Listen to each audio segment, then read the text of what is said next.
नमस्ते बच्चों। आज हम किताब के माध्यम से वर्ण पाठ संख्या 2 पढ़ेंगे।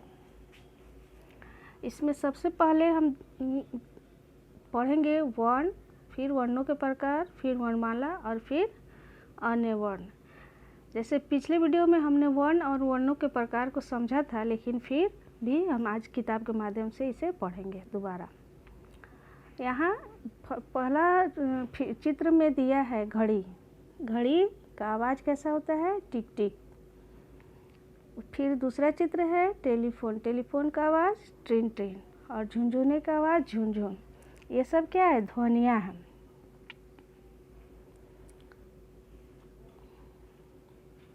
आप और हम दिन भर ऐसी बहुत सी ध्वनियाँ सुनते रहते हैं।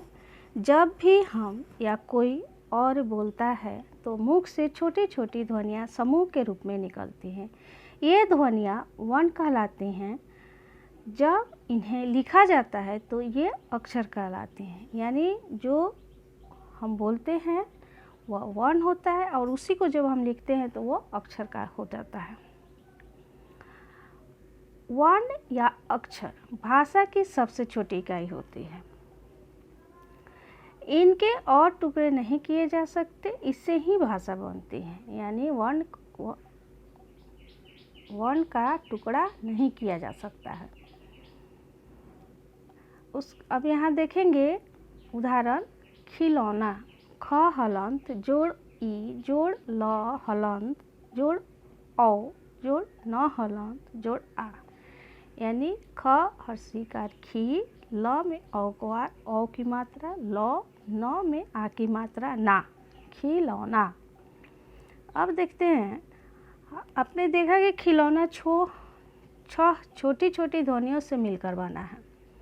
ये ही वर्ण या अक्षर कहलाते हैं।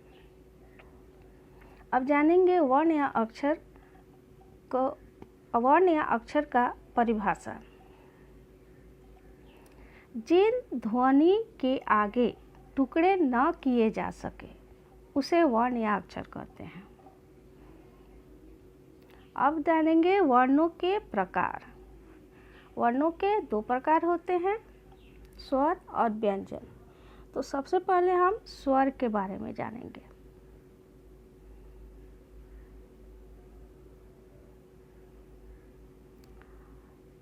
स्वरों का उच्चारण बिना किसी दूसरे वर्ण की सहायता से किया जा सकता है। हिंदी भाषा में 11 स्वर होते हैं। स्वर का उच्चारण जो है बिना दूसरे वर्ण की सहायता से किया जाता है और यह 11 होते हैं।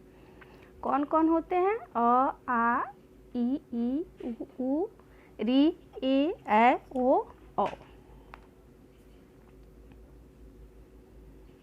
अब हम जानेंगे व्यंजन।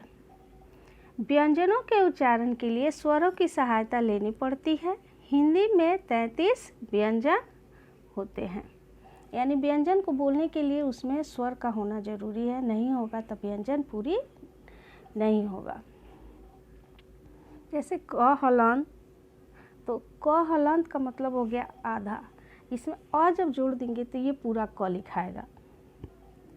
क हलंत, ख हलंत, ग हलंत, घ हलंत, इसी तरह अंग हलंत। ऐसे ही च, छ, ज सब में हलंत लगा हुआ है, देख सकते हैं आप। ट में भी हलंत, ठ, ड सब में हलंत है, देख सकते हैं पूरे चित्र को आप। त का भी है, त हलंत, थ, द, ध सब में हलंत है। प में भी प, फ, ब, भ, म सब में हलंत है। य, र, ल, व तालव्य श मूर्धन्य ष दंत स ह त सब में हलंत, यानी ह तक में अ लगता है।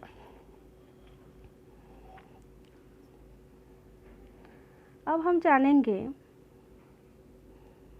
स्वर के बिना व्यंजनों को हलंत लगाकर लिखते हैं। जैसे मैंने ऊपर दिखाया चित्र में हलंत लगाकर लिखा हुआ था।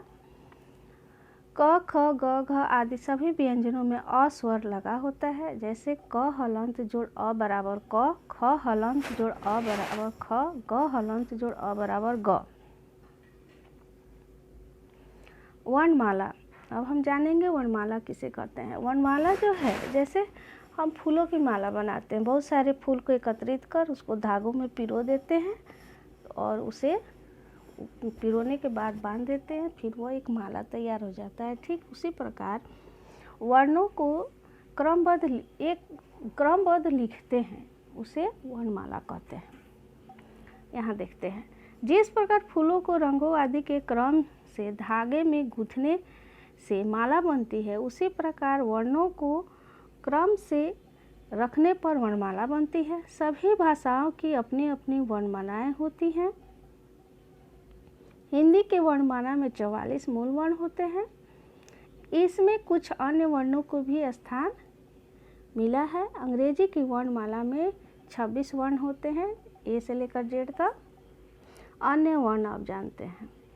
हिंदी वर्णमाला में कुछ अन्य वर्णों को भी स्थान मिला है। ये हैं अयोगवा। इनका बातचीत या लिखने में बहुत बार प्रयोग होता है।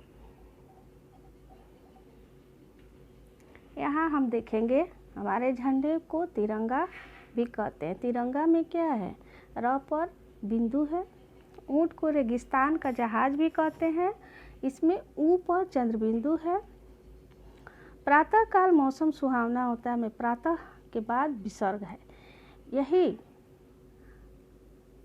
बिंदु, चंद्र बिंदु और विसर्ग ही अयोगवाह कहलाते हैं। यहाँ देख लेते हैं, तिरंगा शब्द में लगा बिंदु अनुसार कहलाता है।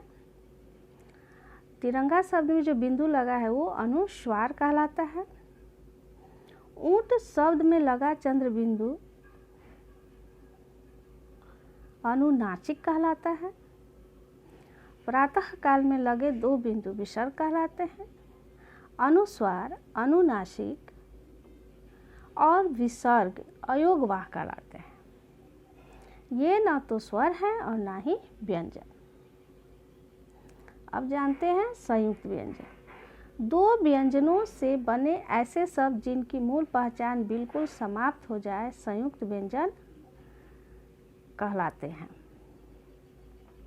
क हलंत जोड़ श बनाता है छ। त हलंत जोड़ र बनाता है त्र।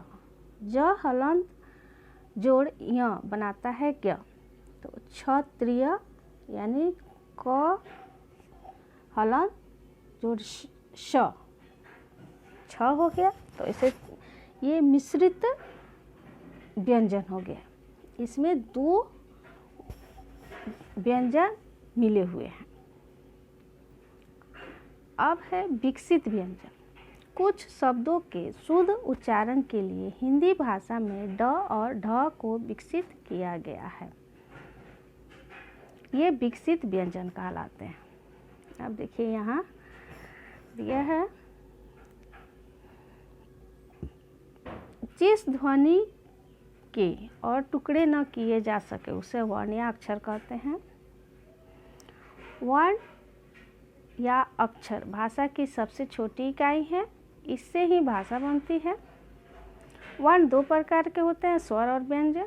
स्वरों को बोलने में किसी दूसरे वर्ण की सहायता नहीं लेनी पड़ती, जबकि व्यंजनों को बोलने में दूसरे वर्णों की सहायता लेनी पड़ती है। अंग, अंग तथा अह अयोगवाह कहलाते हैं। दो व्यंजनों से मिलकर बने ऐसे व्यंजन जिनकी मूल पहचान समाप्त हो जाए उन्हें संयुक्त व्यंजन कहते हैं। द और ढ विकसित व्यंजन कहलाते हैं। ये कुछ शब्दों के शुद्ध उच्चारण के लिए काम आते हैं।